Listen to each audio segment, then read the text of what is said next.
या साडीपासून कुर्ती तयार करणार आहे. तर सर्वात आधी मी अस्तरवरती आहे ना मापे टाकून घेतली आणि कटिंग करून घेतलेला आहे मागचा आणि पुढचा भाग. या कुर्तीसाठी फक्त मला अर्धा मीटरच अस्तर लागलेलं आहे. फक्त मी वरच्या भागासाठीच अस्तर वापरणार आहे आणि खालच्या भागासाठी फक्त साडीचाच वापर करणार आहे. आपली जी साडी आहे ती इथे मी कट करून घेतलेली आहे.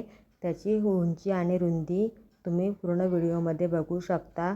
त्यानंतर मी इथे मागचा आणि पुढचा जो गळा आहे तो इथे रेडी करून घेतलेला आहे आणि तो शिवून घेतलेला आहे. पूर्ण शिवून झाल्याच्यानंतर दोन्ही साईडने मी टक्स दिलेले आहेत, मागच्या आणि पुढच्या साईडने पण.